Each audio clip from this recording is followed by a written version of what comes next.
everyone, I am Jastaria Curry. I am the Demystified Herbalist, and today I'm going to talk to you about how to study in herbal medicine. Okay, now there is a ton of information out here. Okay, a ton, I kid you not, of information on plants, the human body, and herbal medicine, all that. You're like, how the heck do I not get overwhelmed, and where do I start? Where's my starting point? Well, your starting point is, first of all, determine what type of herbalist you want to be.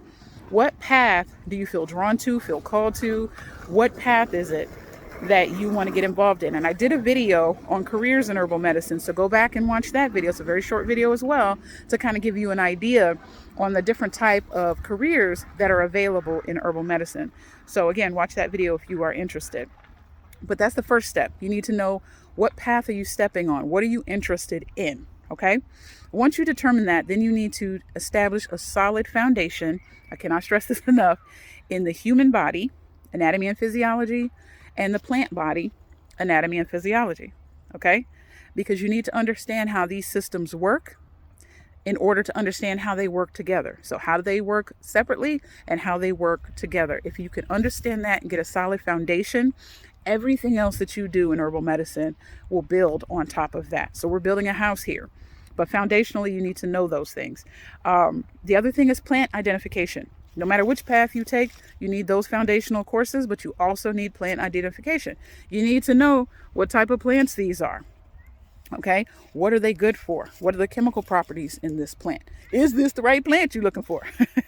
You need to understand those things, okay? And then the last thing is research, okay? Research. I would encourage you to go and look at peer-reviewed science articles and journals, okay? And research, okay? Look at other people's research on these plants. That is going to be very key for you, because it will help you understand that herbal medicine is heavily researched. You will hear 1,000 times that it's not, but that's a lie.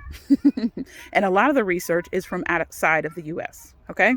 So if you can have those things on hand and really look at what these researchers are looking at, what they've studied and what they found, it'll give you more confidence in saying, I'm an herbalist, I love herbs, and herbs do work. Okay. So again, study these kinds of ways, get yourself some books, manuals, build your herbalist library. I also have a video on that, so check that out as well. Build up your herbalist library and get to studying. So if you have any questions, feel free to put them down below. Other than that, like, share, and subscribe. Appreciate your time. You guys have a good day. Bye.